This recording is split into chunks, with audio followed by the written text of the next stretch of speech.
Good morning, ladies and gentlemen, and welcome to the Coffee with Craig show. We'll be talking about commercial real estate in Central and Eastern Europe. So good morning, ladies and gentlemen, and welcome to another special edition of the Coffee with Craig show. And I'm here with Mark Twomey, president and founder of Tara Consulting. Hi, Craig. HR Consulting. Hi, good to see you. Welcome, Good to see you. Welcome to the show. Today, so Mark, I know on a kind of, we've always been every month just showing who's been changing jobs and who's who, but we've had a few requests, and I think you've had a lot of success in this, is really just talking to the prospective candidates today. And what I notice is probably our clients and your clients, we don't really think of them as looking for jobs, right? And where, you know, you think, wow, these guys are really professional, but they may not have went into an interview anytime. Yeah. So really just, we want to kind of go back to the basics, but, you know, also for high-end or high-level positions. But, you know, this really makes it interesting for both. So really, what should you do? Let's say you found yourself out of a job, or you found yourself, you want to find a new job, and maybe a lot of our friends haven't done this for 20 years, right? And it seems so simple to us or to you. And so how to prepare? What do you want to do? You're going in for the job interview that you want, and you've never done an interview. What do you, let's say, even though you're a senior guy at some of these companies? Yeah, and you know, that's something that we actually come across quite a bit, and we do get asked advice quite a bit on how to approach and how to prepare for interviews. And as well as that, we try and prepare people as best we can, so they're going in there. But you would be amazed. You know, I think you know, most people interview pretty well, pretty okay. A lot of people get very nervous approaching interviews because they are being put in the spotlight a bit. But then, as well as that, I've heard some really kind of horror stories from clients, you know, saying, well, the interview happened like this, and this happened, and this happened, this person said this, and you think, okay, we could have avoided that maybe. So what we did is we prepared, or we sent out a kind of a cheat sheet to our contacts, and we've been sending that out over the last week or so, and the response we got from that was really good. It was really positive, because a lot of people saying, that's great, you know, I've got an interview coming up, and it's really good to know this stuff. And for me, okay, because I've been doing this for 20 years, you know, for me, it's like, okay, well, you should know that stuff, but I guess a lot of people don't. And so you kind of, you know, so I guess, you know, what we're trying to do is prepare them as best as possible. And I'll just run through some of the things that we encountered. Like, you know, the very, very first thing before you even consider. No, you took my picture. That's usually what candidates see when they walk into our office. Okay. So obviously researching as much as you possibly can, so best place to start is company website. Very first thing, just go and look at the company. If you don't know them already, you know, we're in real estate, so everybody can, a lot of kind of candidates will know what the company does, a real estate company, but they could be a new player to the market, so you can go and see the full range of services, products and services that they provide. Most importantly, the portfolio of assets that they have, because you want to know what they're doing. Yes, you want to know how big you know, if you're going for an asset management job, then you want to know how big the portfolio is going to be. The geographical footprint, history of the company, which is always good to know, the management structure, and check their news section to see if there have been any big announcements recently. Like something to congratulate them on when you come in, or you know, something even like that. Just, you know, a big deal. They've just, you know, bought 2,000 apartments for rent in Poland, and that's a big announcement. Yeah, that's something that you should know, you know, going into an interview. Going in, yeah.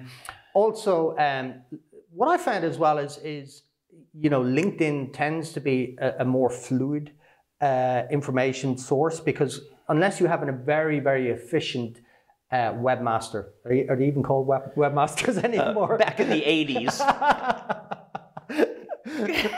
I'm sure they were. Really show my age there. Yeah. So people who make websites, So unless you have a very efficient website person, they may not have all the news and updates on the website. So go and check on LinkedIn. Yeah, sure. You'll probably. What is the president doing? What is the marketing person putting out? Yeah. But the other thing about LinkedIn as well is if you know who you're going to meet, which you typically will, go and have a look at their profile, the person that you're going to meet, and just see what their career path is, what their previous company history is.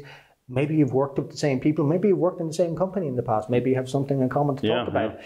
It's always good for breaking ice as well. Oh, you worked in this company, so did I. So that could be a good or a bad thing. So either avoid it or embrace it. Yes. So the final thing on this is just make a couple of kind of keynotes, have them handy to revise before going into the interview.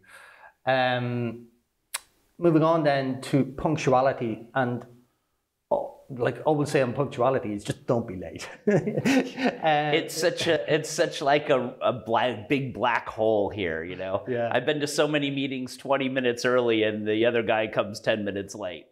I mean, probably every single one, and you just think, wow, half hour wasted already.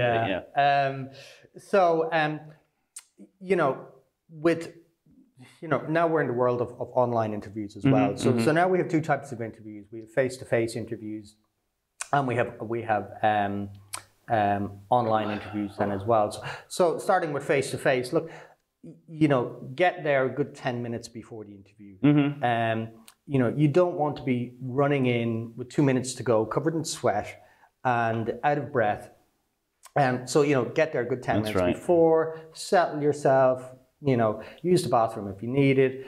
And if you're going to be late, if for some bizarre reason you happen to be late, call the reception, apologize in advance, give a legitimate reason, and there's one thing I always tell people is, be nice, be courteous to the receptionist or the office manager that's there.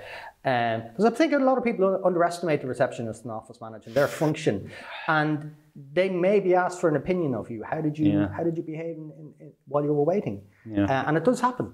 So look, I tell my sales guys, because again, the receptionist can't say yes, but they can definitely torpedo the job. Absolutely. So be very nice to them. And I think a lot of people don't realize that. So that's a very important factor. So be nice to your receptionist. Buy her a punchki on Fat Thursday or something. That's coming up, isn't it? It is coming up.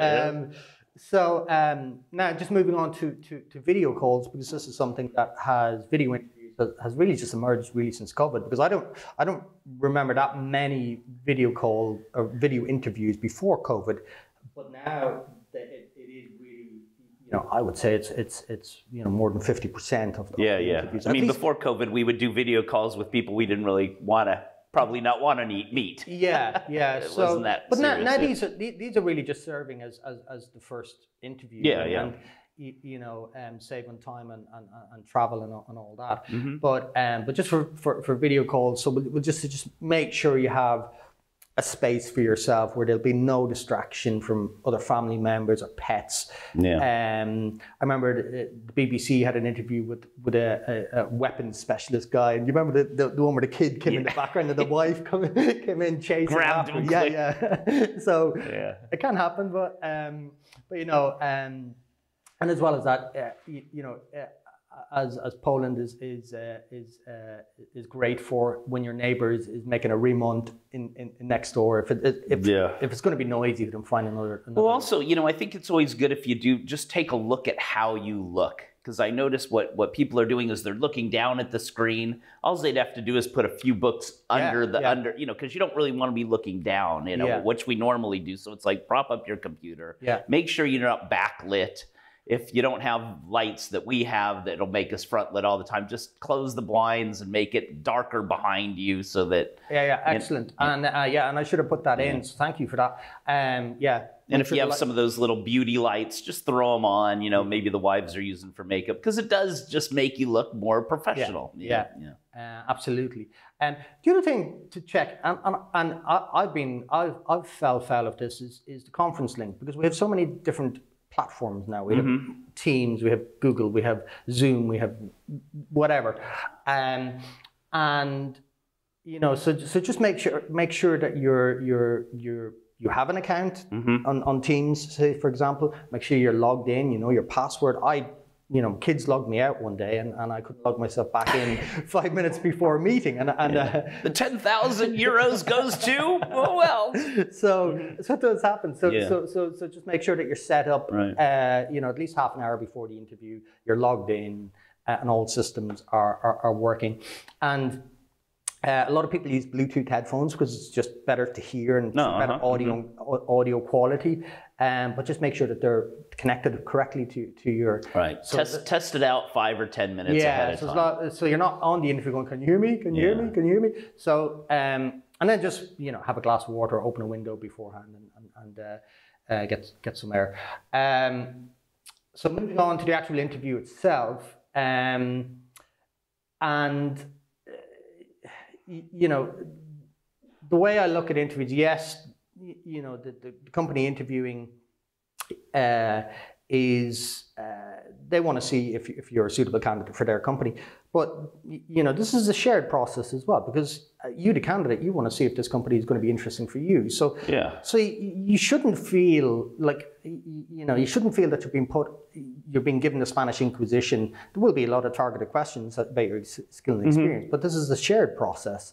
Because if it does come down to an offer, well, then the company wants you to join, and then it's your decision whether or not you want to join that company. Right. So you know, try not to be too nervous about it. Yeah, it's a bit of give and take, isn't it? Because also you don't want too many as an employer. It's like great to get questions, but you don't want too many. Yeah. You're like, hey, just relax. Let me go through what we do, and then ask your questions. Yes. No, absolutely. And the interview itself. What I generally find is what they're looking for, what the interviewer is looking for. Yes, there'll be a lot of running through your CV, talking about your skills and your experience that are relevant to the company and what can you bring to the company. But what I generally find is, you know, what they're looking for, and probably 60% of the decision making is based on the chemistry. Right. You know, and if the chemistry is all there, even if you're lacking some skills and some experience, the way they're thinking is, okay, this is a great guy or a great girl. And, you know, okay, they might be lacking a little bit in this area, but we can train them and we can develop them and they can learn with us because they have the right mentality, they have the right mindset and the right attitude. But if you go in there and you've got all the skills and experience that they want but you're not very pleasant about it, or even if just the chemistry is not there, which let's be honest, we're talking about two people in a room, and you know, and even you could be the nicest guy in the world, but for some reason there may not be chemistry with the other person. It happens, and it happens, and that's just life, you know, and just don't take that as a personal thing. It's just like I said, I think, you know, from my experience, you know, 60% of decisions are based on chemistry. So the other thing I'll mention, this is important. This is something that's kind of come up for a few times. Obviously, as being a headhunter, if you have been headhunted for a role, and you know you may be happy in your current job, and you may decide, okay, well, this is interesting, I'll go and have a look. But you know, it's still an interview. You know, so if you're going to take the time and effort to go there, you know, do so with a genuine interest and curiosity. And you know, don't be complacent or arrogant or nonchalant about it and say, well, I've been headhunted for this. You impressed me. You know, so, if that ever happened to me, I would be very arrogant and be like, yeah, you guys want me. So maybe they do, but you know, it's, like I said, you're still coming back to this chemistry thing. You know, we're still trying to create that, hoping that there's that chemistry between the people, because if that's not there, and if somebody's kind of leaning back in their chair and say, okay, well, come and impress me. Well, then it's not going to work out, and you've just wasted your time. Well, when I'm interviewing people too, I'm thinking, where am I going to sit them in the office? Next to who? Are those two people going to get along? If it's like, not really, maybe I'll put them over there. But if I can't find a spot in my mind of where they're going to be and who they're going to work with, it's dead. Yeah, absolutely. So just sticking with the interview here, a very good thing to do is, they're going to talk about your skills and experience. But what I always recommend is, you know, to make it a short list of a mental list of your track record of transactions, you know, or your achievements. So kind of closed assignments, won clients, analytical skills, foreign languages, technical skills. I suppose, you know, and kind of think about maybe, you know, the 5 to 10 biggest achievements in your career to date, and say, well, we signed this person, or we sold this, or I developed this. Right. You know, so you kind of want to go in there and say, well, these are the things. These are the bullet points. Yeah, these are the bullet points of what I've done in my career so far, and these are the things that I'm most proud of. Right. And these are the things that I'm looking to develop on. The other thing as well, and this happens because obviously we're in Poland, but many of the companies here are international companies, and typically English is one of the required skills, and a very good level of English as well. Yeah. Working with an international company, because you may have to send reports to the US or to France or Spain or wherever. Even the investors, they want it in English a lot of times. Yeah, you know. Yeah. So what I've seen this happen quite a few times. What interviewers can tend to do is they can switch to English suddenly during an interview, a Polish interview, and then all of a sudden switch to English, just to see how you respond on the back foot. Right. Switching from Polish to English, just to kind of create a little bit of pressure in that situation and see how you deal with that. Right. So just, you know, be prepared for that language switch. And if you're a great English speaker or whatever, don't embarrass the person giving you the interview that might not be as good at English as they switch over. You know, it's as native speakers, I'm always happy when they switch to English.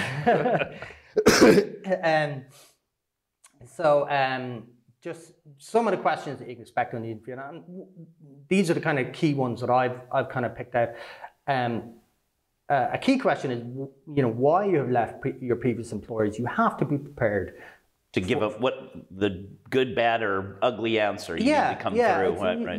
You know, on each exit, and particularly if there's been a move, you know, if you've moved a few times within the last couple of years, you have to be able to explain or give a justification for those moves, because really what they're looking at, what a company is looking at, and saying, well, you know, are you going to leave here in a year's time if you're not happy? And so they're kind of, you know, they want to know your motivation behind each of your exits, which is very important. And particularly if you are currently employed, the other question is, well, why do you want to leave your current company? Yeah. And why do you want to come and work for us? And there are two questions as well. And you know, with the current company, you know, the typical reasons are career growth, maybe glass ceiling in a department, personal development, new experience, new environment, and they're all good genuine reasons. And again, you might be asked why you want to join our company in particular. And again, have a. This is where going back to your research and say, look, you know, you guys are growing. You're doing this. You're doing that. I want to work with a fast-growing company. Positive review from the market. Right. So have those two. Yeah, you kind of try to make it as positive as you can, right? Yeah, exactly. You can't just say, "Oh, those guys were jerks. I quit." Yeah, no, exactly. And just coming on to the next slide, you hit it. You know. You know, never kind of talk ill about your previous employers, even if there was a kind of sour note on the exit, because nobody likes that kind of negative talk. And it might be true, but maybe just save it for something else. Yelling at your boyfriend or yelling at your girlfriend at home, and just leave it out of the market. Yeah. So one thing I'll say, and this has happened on more occasions that I would like to happen, and I would love to push this out into the market and just say, never ever say the reason for leaving or wanting to join is to earn more money. Yeah, because that's almost the worst thing you can say. They already know that answer anyway. You know, you're not going there to make less, so it's clear, right? You know, it may be true, and it may be a case where you feel that you're very, very underpaid in your current role. But it's definitely it's an answer that no interviewer likes to hear, because if they think that you're only financially motivated, well, then what's to stop somebody else coming in a year's time and saying, well, here's an extra 5,000 zloty, come and work for us. Even one grosz, come to work. So if your motivation is financial, then the company are going to automatically assume that if you get a financial offer that's higher than what you're currently on, you'll be gone. You're gone, yeah. Exactly. And believe it or not, this has happened.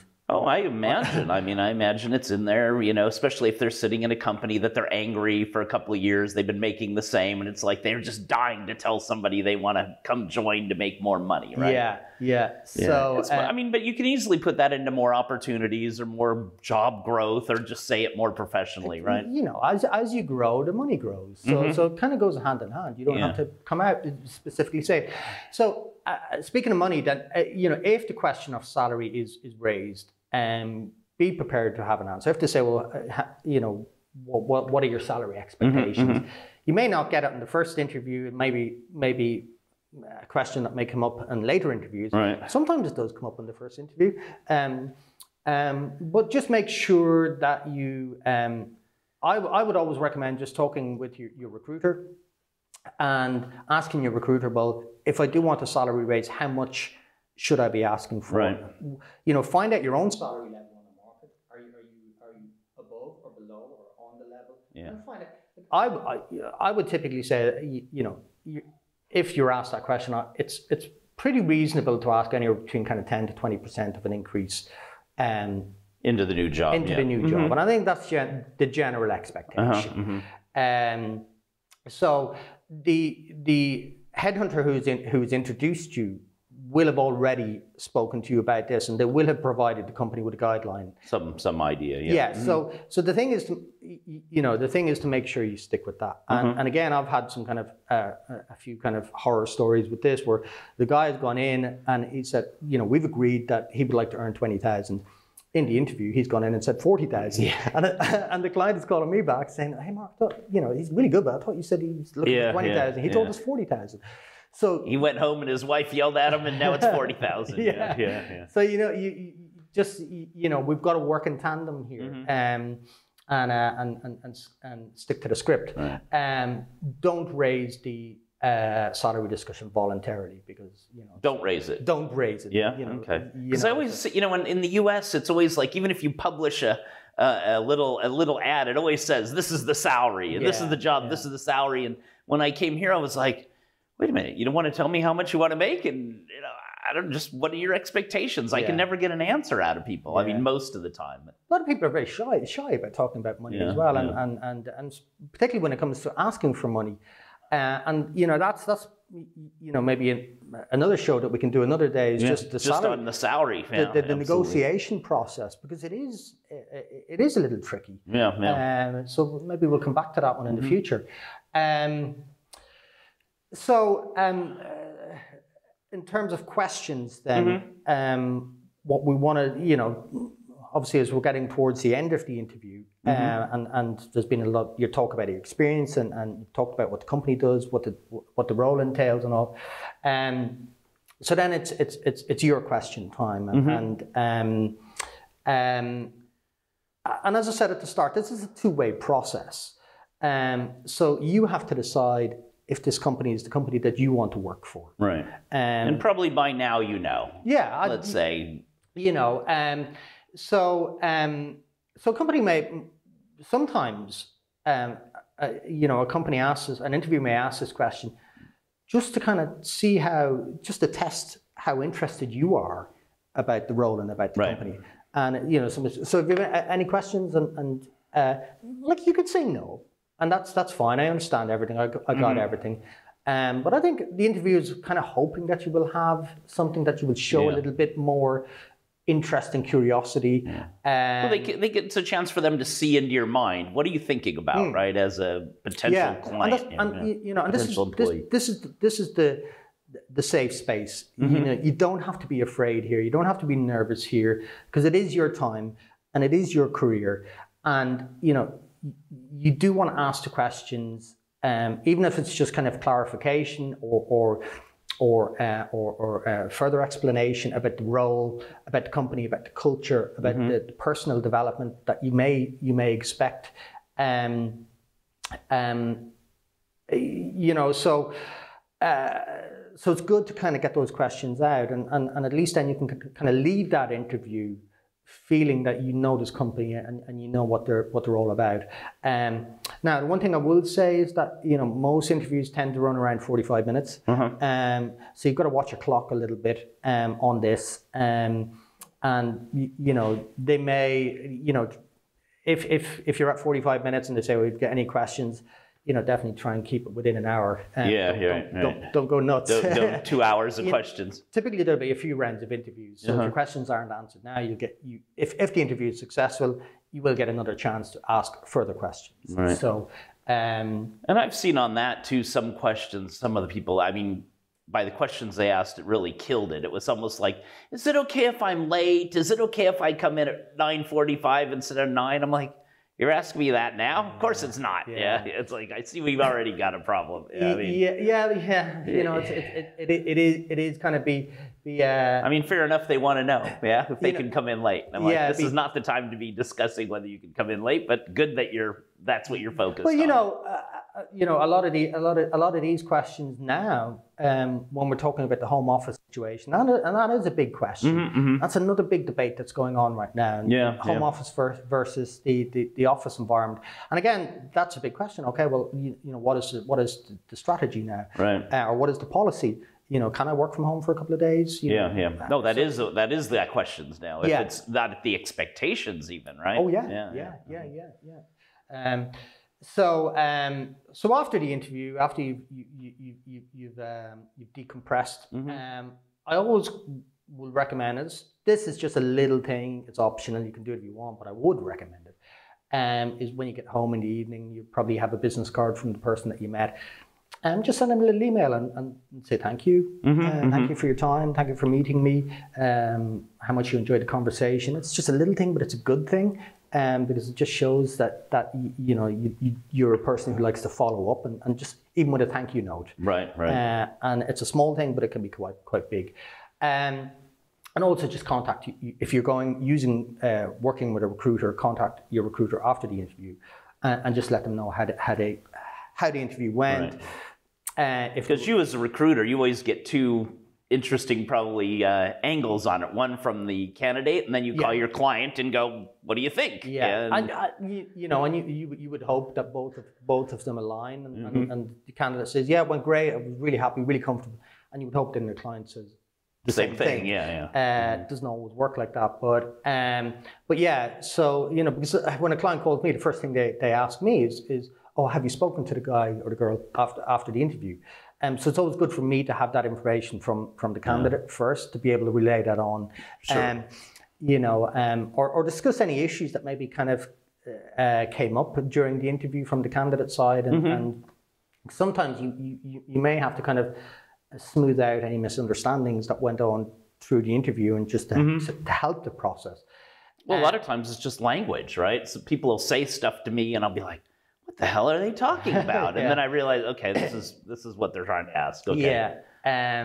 So the final thing I would say, when you're waiting for the feedback from your interview, I would say just be patient, because you probably, you know, most companies, if they're hiring for a role, they'll probably speak to, you know, 3, 4, 5 people. So you are part of a kind of bigger process, and they have to see those people, and then they have to discuss it internally, and then decide what they want to do. So you know, be patient with it. And at what point should, like, the candidate, should they talk to you again, or should they talk to the employer? If you're working with a recruiter, you know, we are here to help, and we're here to give you as much information as we can. And look, I'm going to be as curious as anybody how this went. So I'm going to be pushing my client to say, well, how did the interview go? So as soon as I have that information back, then I can give that back. So it's a little bit more difficult if you're applying for a job online and then you meet somebody, and then, because you don't want to be emailing the HR person the next day saying, you know, any update on my interview? Yeah, they've got 100. You know, so it's a little bit difficult when you're doing it by yourself. Right. Which is why we always recommend using a recruiter. So all we can say on that then is good luck on the meeting, hopefully it all works out. So that's pretty much it. That's what we've come up with. Well, great. I think I mean, Mark, that was great. I think we should actually call just kind of we could do a recruiting series master classes. Yeah. Because this is obviously not just a couple minutes here, but I think we could probably do 3 or 4 shows on this there are a number of topics that kind of come up regularly, and we talk about the home office situation. We talk about salary negotiations, and we've talked about even like with salary negotiations, the impact of the Polish deal has now on things, and these are kind of real time issues and questions that people have going into the process, so there's a few different things that we could I think there's a lot. I think so. Maybe we'll just start that, the master class once a month.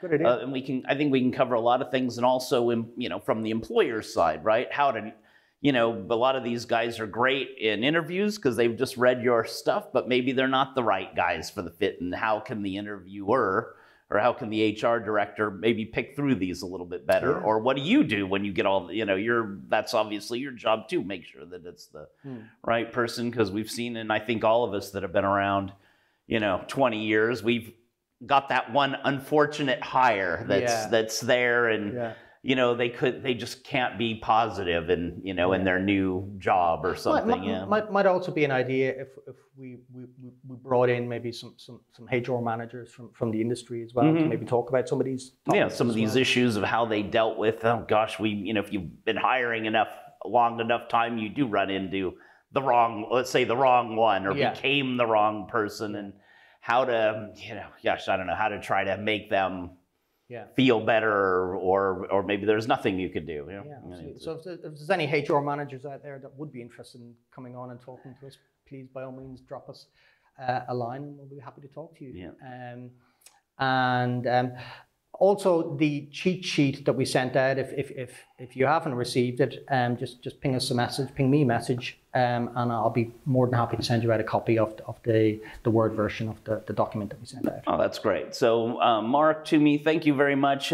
Mark's contacts will be in the text, of course, as always, so feel free to send them a message over LinkedIn or Facebook or one of these other ones. So Mark, thank you very much. Thank you. Everybody, thank you for joining us for the Coffee with Craig show. We're adding a little bit more to the the spectrum here on the HR front, because clearly it's needed, and I think clearly it's wanted. Looking at and I really liked this your cheat sheet and reading it over. And it's funny enough, I wasn't surprised about anything. I'm just surprised that it's almost the exact same thing when you go to a sales meeting. It's just you go there, you read the website, you see what they're up to, and kind of come up with some good ideas. Well, effectively, a candidate is going there and they are selling themselves. True.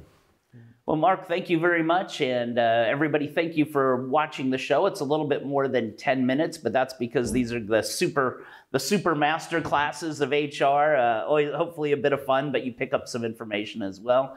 So we'll have once a month some interesting topics on either for the candidates or for the clients to make sure that they do get the right people, and how to deal with ones that when you hire enough people, eventually you get someone that didn't work out the way you wanted, right?